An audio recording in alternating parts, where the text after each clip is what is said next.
الحمد لله الذي جعل الوالدين سببا للحياة وأمر ببرهما وقرن طاعتهما بطاعته. أما بعد، قال الله تعالى في القرآن الكريم: فأعوذ بالله من الشيطان الرجيم، بسم الله الرحمن الرحيم.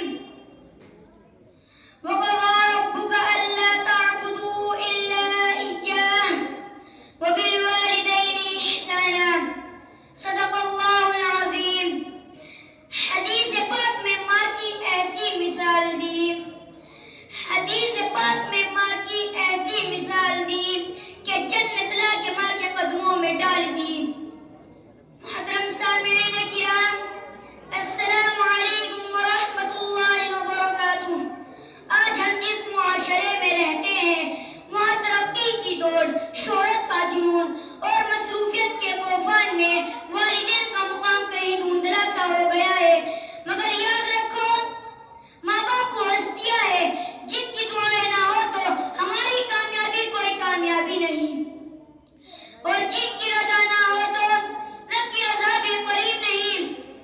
قرآن مجید میں رب کائنات نے اپنی عبادت کے ساتھ والدین کی خدمت کا حکم دیا اور فرمایا کہ تیرے رب نے فیصلہ کر دیا ہے کہ عبادت صرف اللہ کی کرو اور والدین کے ساتھ حسن سلوک کرو. نبی کریم صلی اللہ علیہ وسلم سے پوچھا گیا کہ سب سے زیادہ حق کس کا ہے، تو آپ صلی اللہ علیہ وسلم نے ارشاد فرمایا کہ تمہاری ماں کا. پوچھا گیا کہ پھر کس کا، تو فرمایا تمہاری ماں کا. پوچھا گیا کہ پھر کس کا، تو فرمایا تمہاری ماں کا. پوچھا گیا کہ پھر کس کا، تو فرمایا تمہارے باپ کا. محترم حضرات، یہی والدین ہیں جن کے قدموں میں جنت رکھ دی گئی، جن کی دعائیں بد دروازے کھول دیتی ہے اور جن کی ناراضگی سے اللہ ناراض ہو جاتا ہے.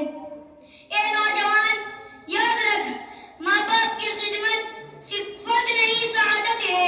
ان کے لیے دروازہ کھولنا، پانی دینا، مسکرا کر جواب دینا، یہ سب عبادتیں ہیں. ماں کی جھکی ہوئی کمر، باپ کا جھوریوں بھرا چہرہ، یہ سب قرآن کی مقدس آیتوں کی طرح مقدس ہے. ان کو نظر انداز مت کرو. حضرات، اب سوال یہ ہے کہ اولاد کو والدین کے ساتھ کیسا سلوک کرنا چاہیے. ماں باپ سے اونچی آواز میں مت بولو، چاہے وہ کچھ بھی کہہ دے. قرآن کہتا ہے کہ ان کو اف تک نہ کہو، ان کو وقت دو، ان کی باتیں سنو، چاہے وہ کئی بار کا وہی قصہ سنائے. یاد رکھو، بچپن میں تم بھی ایک بات کو بار بار پوچھتے تھے اور وہ تھک کر بھی ہر بار وہی جواب دیتے تھے. ان کی خدمت میں پہل کرو. بیماری میں دوا، تھکن میں آرام، بڑھاپے میں سہارا، یہ سب تمہارے حصے کی جنت ہے.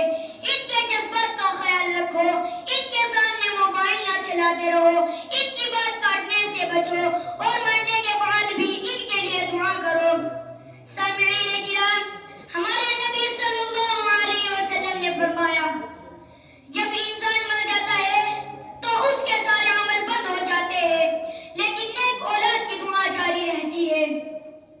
کامیابی، ترقی، دنیاوی عزت، یہ سب والدین کی رضا کے ساتھ بندھی ہوئی ہے. اگر ماں باپ تم سے راضی ہے تو سمجھ لو اللہ تم سے راضی ہے. آج ان کے ساتھ نرمی، کل وہ تمہارے ساتھ نہ ہوگے اور پھر تم تصویر دیکھو گے اور روتے رہو گے. میں اس شعر پر اپنی بات کو ختم کرتا ہوں: اے فضل ماں باپ کے سائے کی ناقدری نہ کر، اے فضل ماں باپ کے سائے کی ناقدری نہ کر. دھوپ کاٹے گی بہت جب یہ شجر کٹ جائے گے.